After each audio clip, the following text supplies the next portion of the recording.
Você pode não acreditar, mas até em teoria parental tem moda.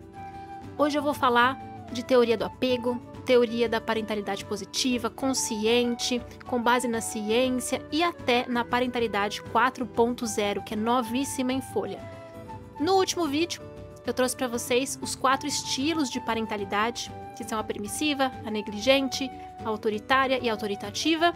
E hoje a gente vai mergulhar nas parentalidades que estão famosas hoje em dia.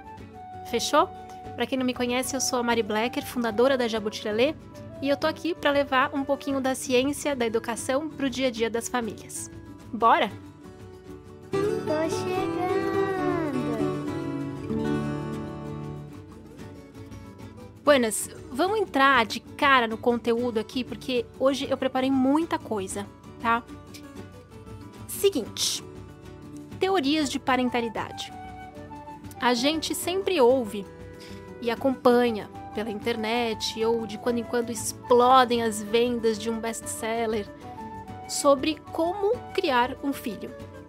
E aí, desde que a gente veio lá em 1900 e final da década de 80, 1990, a gente veio experimentando modos de criação.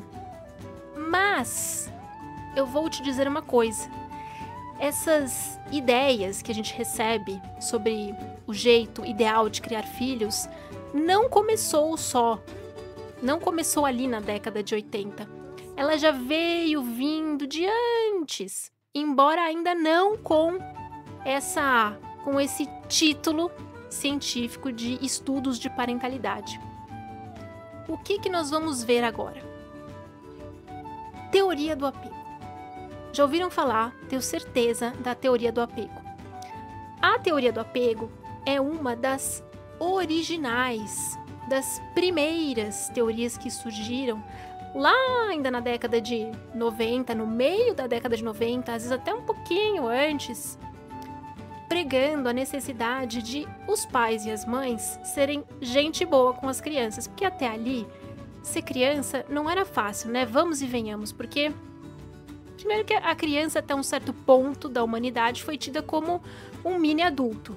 E aí, consequentemente, ela tinha que fazer atividades e tinha uma vida que era uma vida típica de um adulto e tanto que, assim que ela completava 12 anos, 13 anos ou atingia uma certa maturidade sexual, o que acontecia? Estava livre para casar.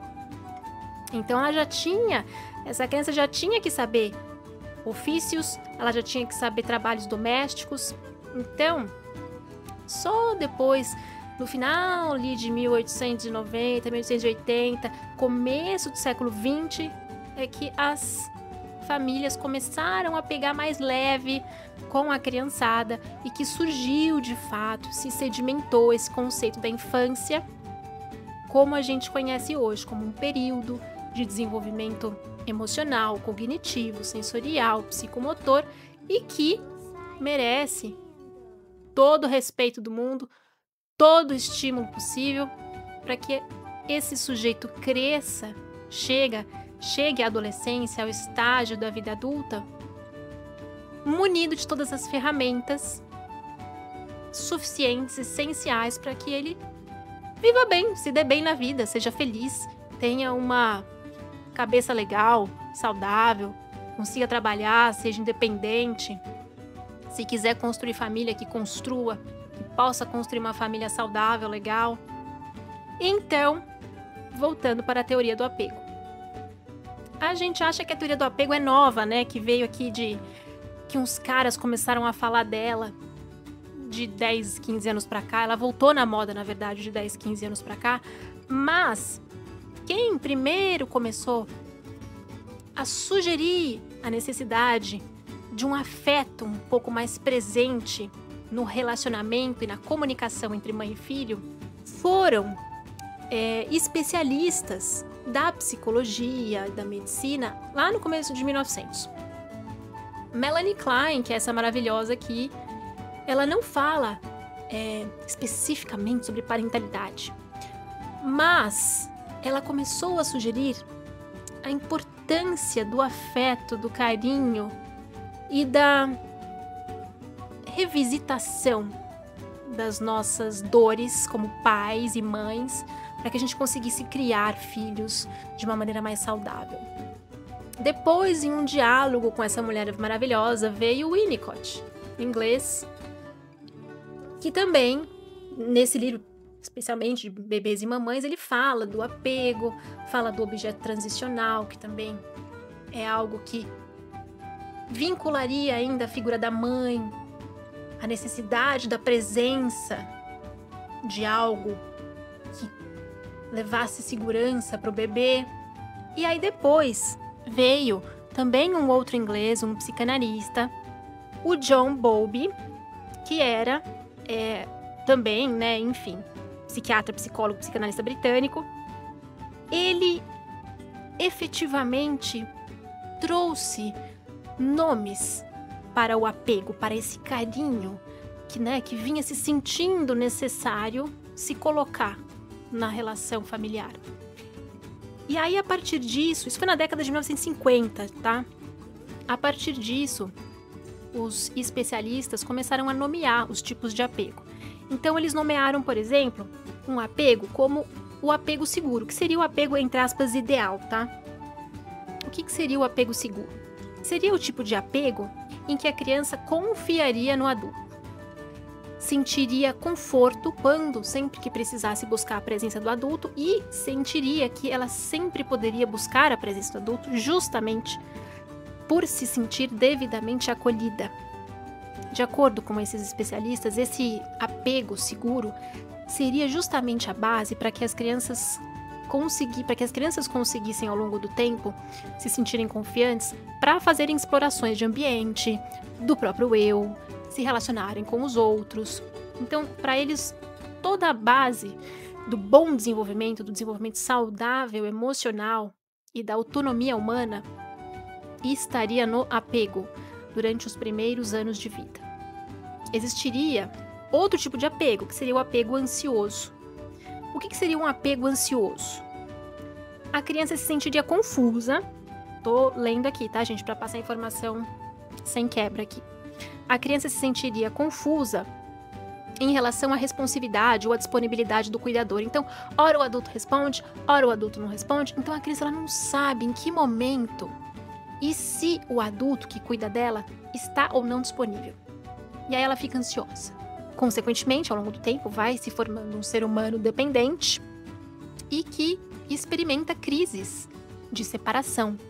Então, pode ser, por exemplo, aquela criança que você deixa na escola e o cara, tem uma crise de separação terrível. Pode ser um sintoma, segundo os especialistas, tá? Apego evitativo. Cara, esse apego aqui é um complicado, né? Porque a base dele é o distanciamento do cuidador. Então, a criança acaba evitando ou ignorando quem está cuidando dela, porque ela não quer lidar com a falta de sensibilidade, falta de amor, de apego, de carinho, de afeto de quem cuida dela. Então, ela acaba evitando. Meio como uma parede de proteção, né? Entendemos. E o apego desorganizado. O que é o apego desorganizado? Nesse tipo de apego, a criança, ela apresenta comportamentos que variam muito. Então, ora ela procura o adulto, ora ela não procura. Ou então, ora ela procura, mas também, ao mesmo tempo, ela procura e recua. Ela não consegue perceber um padrão de acolhimento do cuidador. Então, ela às vezes se assusta com esse cuidador, com esse adulto. E quando eu digo cuidador, é mãe e pai, geralmente, tá bom, gente, aqui. Lá já, na década de 90, aconteceu um revolver das cinzas dessa teoria do apego seguro. Até que, em 1993, um médico chamado William Sears, lá nos Estados Unidos, lançou um livro chamado The Baby Book. Nesse livro, ele falava sobre a importância de se carregar o bebê naqueles carregadores, sabe?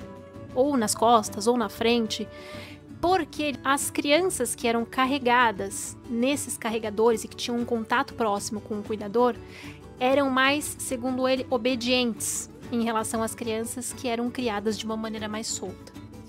Segundo ele, certo? Depois, um parêntese aqui. Hoje em dia, até hoje em dia, na verdade, outras teorias de parentalidade acabam contemplando ainda e absorvendo elementos fundamentais da teoria do apego. Uma delas, por exemplo, a teoria neurocompatível, que de fato está muito em moda aqui no Brasil, né? Ouve-se muito falar dela. Essa teoria, ela traz elementos da teoria do apego, mas ela também tem elementos de uma parentalidade com base na ciência. Não necessariamente existe um puritanismo assim, no uso dessa base científica para se construir essa teoria da criação neurocompatível.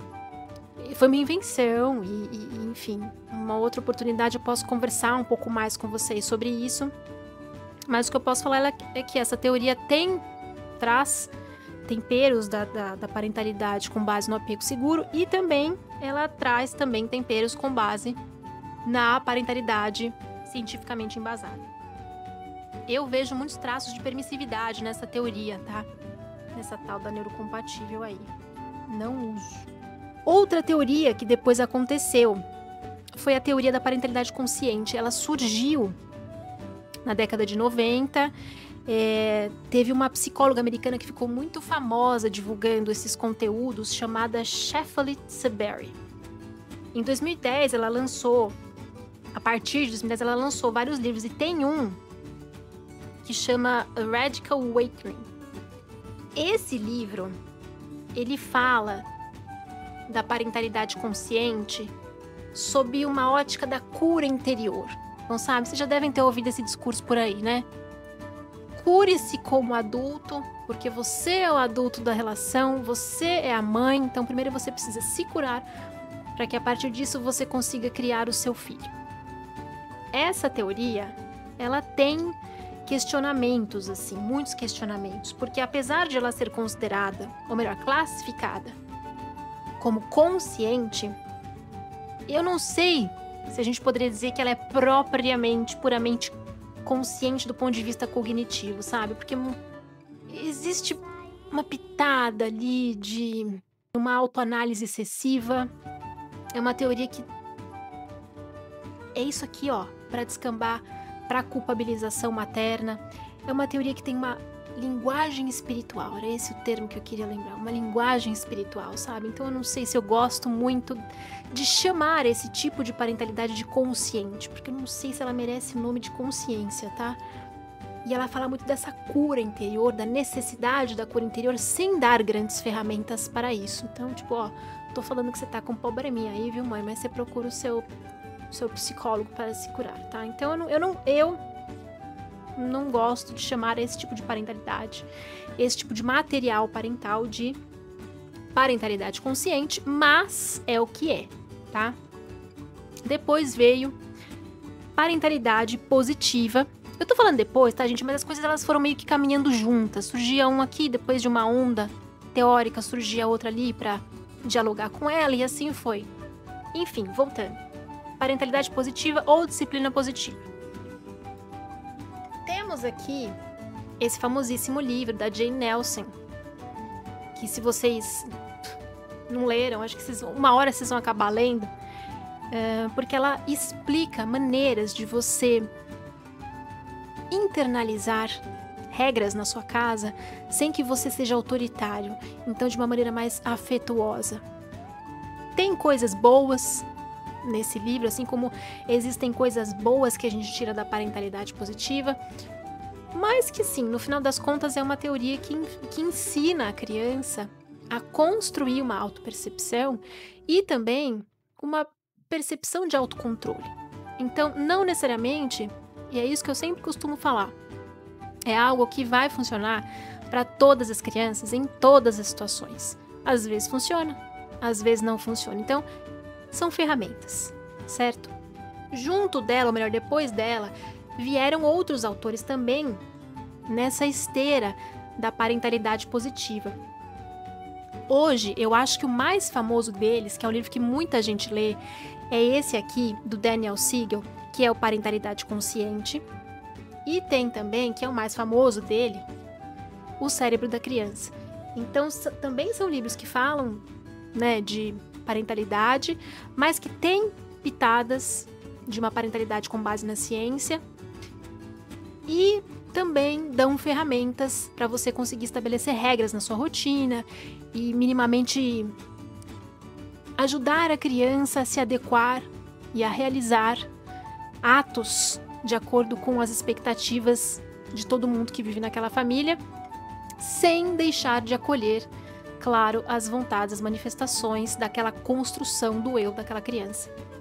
Depois podemos falar também da parentalidade com base em evidências. Ela veio sendo construída de 20 anos para cá, 10 anos para cá, depois que foram sendo organizados os conteúdos sobre desenvolvimento infantil. Então foi quando, por exemplo, surgiu o Center on the Developing Child de Harvard, e aí eles foram descobrindo que a formação humana, especialmente do 0 aos 6 anos, precisava passar por alguns elementos, precisava conter alguns elementos para se dar de uma maneira saudável. Responsividade, afeto, ensino de habilidades fundamentais, evitar ambientes tóxicos, familiares. Então, você percebe que, assim, no fundo, aconteceu meio que uma coletânea, juntou tudo ali, mas a diferença é que não juntou tudo porque um fulano observando, ou achou que o afeto era importante, ou que achou que o apego era importante, ou outro fulano que achou que ter regra era importante. Não foi achismo. Essa foi uma parentalidade que foi filtrando os elementos essenciais para se ter na criação de uma criança, que foram elementos cientificamente comprovados como necessários para o desenvolvimento de uma criança saudável. Nesse tipo de parentalidade, por exemplo, dá-se muita importância para as funções executivas, para o ensino das funções executivas, que são, né, que tem muito de ver com o nosso funcionamento, né, a nossa autoconfiança, a nossa construção de habilidades de fazer e saber, né? Essa daqui é uma teoria que fala muito sobre a necessidade da redução do estresse tóxico. Ela pega pesado nesse negócio da família que não tem um ambiente legal de convívio. Qual que é o risco dessa teoria, né? E eu acho que a gente tem que sempre tomar cuidado com isso. Às vezes ela cai num tecnicismo, né? Ela fica fria. E são tantos dados, que a gente acaba evitando falar do afeto ali, né? Eu acho que é uma teoria muito legal, mas a gente tem que tomar cuidado para não acontecer um distanciamento emocional aqui entre o pai, né? Para que o pai não vire um gestor de crianças e para que ele seja um pai mesmo, um cuidador afetivo, né? Mas eu acho que dentre as parentalidades que foram surgindo, essa foi uma muito legal, porque ela conseguiu, pela primeira vez na história, trazer evidências científicas dos elementos que precisam existir numa família para que aquela criança cresça bem, né? E, por fim, vamos ao nossa última teoria parental aqui que eu vou trazer, que é uma teoria chamada parentalidade 4.0. Eu confesso que até pouco tempo atrás eu não tinha ouvido falar dessa parentalidade. E aí, recentemente, por causa daquele movimento do Desconecta, eu fui ver que tinha umas famílias participando daqueles desafios de 48 horas sem celular. E aí que eu fui ver que existia essa tal da parentalidade 4.0. Essa parentalidade fala muito da necessidade de a gente ensinar as nossas crianças a crescer de maneira saudável em um mundo muito corrido, em um mundo com muita tecnologia, em que às vezes o analógico, o sensorial e o real acaba ficando de lado. Então essa é uma teoria muito atual. Eu vou ler algumas características dela aqui, tá? Essa teoria, a 4.0, dizem que é uma evolução da teoria 1.0, que era aquela teoria da parentalidade autoritária, como se criavam as crianças muito antigamente, nem tão antigamente assim, né, gente? Depois foi também uma evolução da parentalidade 2.0, que é aquela afetiva, e que também foi uma evolução da parentalidade 3.0, que é aquela consciente e positiva. E aí veio, finalmente, a 4.0, que propõe uma tecnologia que eles chamam de tecnoemocional. Olha isso, gente.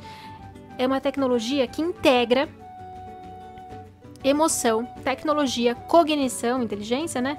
Ética emocional, uso ético da tecnologia e uma presença parental real.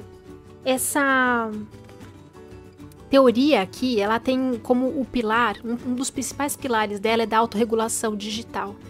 É ensinar a criança a entender o próprio corpo e o cérebro dela diante das telas e conseguir, a partir disso, fazer uma autorregulação saudável de sono, foco, frustração, tédio. Essa teoria, por exemplo, ela leva muito em consideração aquela questão da atenção fragmentada, que hoje em dia a gente discute muito, né?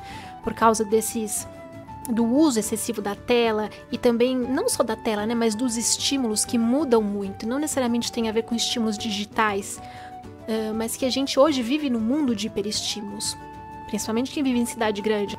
Você sai da porta da sua casa, aperta o botão, apita um botão do elevador, você entra no elevador, já tem uma tela, aí você aperta, conversa com uma pessoa, desce, pega o celular, liga o carro, um cara buzina, passa o ônibus, tá tendo uma obra.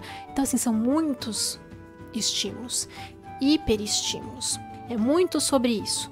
É muito sobre sabermos e aprendermos a filtrar esses estímulos para que a atenção dela não se fragmente. É uma parentalidade que pede muito para os pais terem a consciência de se policiarem, inclusive no dia a dia, durante o uso das telas, até para que a gente não sirva de mau exemplo para os nossos filhos. E para fechar, o que eu quero trazer aqui para vocês? Quando a gente fala dessas teorias de parentalidade, você vai perceber que elas podem ser encaixadas nos estilos parentais, né? Naqueles 4 que a gente conversou em outro vídeo. Mas, apesar de tudo, o que eu acho mais importante da gente ter em mente é que tanto estilo parental como teoria de parentalidade, você percebe que são modas, né? Às vezes elas vêm, elas vão, e depois vem uma outra que aparentemente é melhor. Por isso que o mais importante não é você adotar uma teoria de criação específica. É sempre manter em mente a necessidade de do olhar atento para as próprias demandas dos filhos. O que é uma coisa muito difícil de ser feita. Não estou dizendo aqui que é fácil, tá? Do mesmo jeito que eu não estou dizendo aqui que você não tem que consultar nenhum desses livros, comprar nenhum desses livros ou não seguir nenhuma dessas teorias. Não é isso. Tudo são ferramentas. Elas ajudam. Em alguns momentos, elas até têm que ser usadas, consumidas e usadas e aplicadas. O que eu estou dizendo é, apesar disso tudo, a gente tem que tomar cuidado para que essas teorias não capturem a nossa atuação como mãe, como pai, a ponto de nos tornar mais messiânicos, mais defensores de uma teoria do que propriamente cuidadores atentos. Então, cuidado com o fanatismo na hora de você seguir e tentar fazer os outros seguirem e tentar convencer os outros a seguirem essas teorias parentais. E é o que eu sempre falo. Não necessariamente uma teoria parental que serve para uma criança serve para outra. E isso acontece, gente, olha que loucura, inclusive entre irmãos. Às vezes com irmãos você tem que usar ferramentas diferentes. Às vezes não, geralmente isso acontece, inclusive, né? Então com um você tem que rolar uma disciplina positiva ali, ou com o outro você já pode ser um pouco mais permissivo e aí você vai mudando de acordo com o indivíduo. Por isso que a mãe que a gente quer ser não necessariamente coincide com a mãe que a gente tem que ser, que o nosso filho precisa de que a gente seja. Para a gente fazer o fechamento desse vídeo aqui, para deixar ele bem completinho, falando das teorias de moda parentais, eu queria falar que, indo nessa ideia de que não necessariamente você precisa seguir uma teoria de criação, existem pensadores e autores que trabalham com reflexões sobre o pai e a mãe que a gente é. Um deles é o Alain de Botton, nesse livro aqui que ele fala dos pais suficientemente bons. Seguindo um pouco na esteira de Winnicott, da teoria do apego, né? Ele bebe água ali naquela fonte.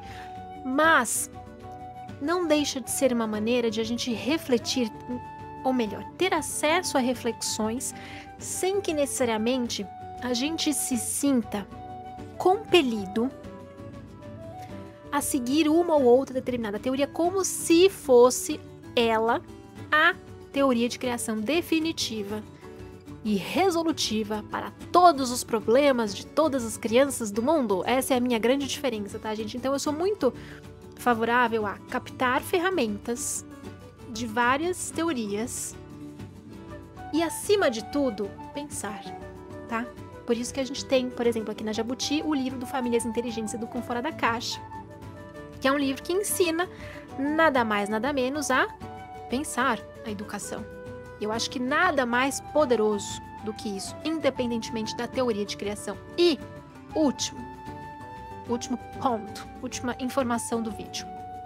Algumas mães devem estar meio confusas, se perguntando: mas Mari, cadê Montessori? Tá aqui, gente. Montessori tá aqui. Cadê Pickler, Mari? Pickler está aqui. E cadê Piaget, Vygotsky, Malaguzzi? Gente, esses caras aqui foram, ao longo do tempo, adaptados para teorias de parentalidade. Mas o fato é que são, na sua origem, teorias de educadores, tá? Feitas para desenvolvimento de criança em escola, em berçário, em hospitais. Mas, ao longo do tempo, as pessoas foram pegando essas inspirações em Montessori, em Pickler, em Loris Malaguzzi e trazendo isso para as teorias de parentalidade. Num outro vídeo, eu venho falar para vocês sobre elas, mas, por exemplo, se vocês quiserem um livro sobre Montessori, se vocês forem ler mesmo o livro da Maria Montessori, vocês vão pegar muita coisa que vocês não imaginam que é realmente teoria de educação mesmo. Mas, por exemplo, esse daqui, que é um livro muito papum assim para ler, ele fala de Montessori em casa, certo? Mas, de novo, são ferramentas, né, que a gente usa. O grande lance, que assim, se eu pudesse te deixar um recado, é assim: mamãe, pense a parentalidade que você quer, ao invés de seguir o que alguém tá tentando falar para você o que é certo. Olhe para o seu filho, veja do que ele precisa, porque no fundo, essa é a demanda que você tem que responder. Você não deve nada a ninguém. Eu sei que muitos desses gurus parentais, dessas teorias que defendem, né, o debate entre a disciplina positiva e a teoria do apego e essa neurocompatível, que agora é moda aqui no Brasil, que fez um juntadão, elas são calorosas, essas disputas teóricas. E elas não necessariamente são boas, essas disputas. Às vezes elas confundem a gente. Então saiba que você não precisa cair nelas, tá bom, mamãe? É só pensar, tá bom? Para um próximo vídeo, não sei se será o próximo, aí eu trago Montessori, Pickler, ferramentas pra gente usar em casa, tá bom? Se você gostou desse vídeo, deixe um gostei, até para eu saber se é relevante para você esse assunto ou não. Se você chegou até o final, também dá um oi, escreve aí: oi, cheguei, para eu saber que você chegou até o final. E siga o canal da Jabuti Lelê para a gente continuar trazendo conteúdo de parentalidade e educação no século XXI para vocês. Combinado? Te vejo no próximo vídeo.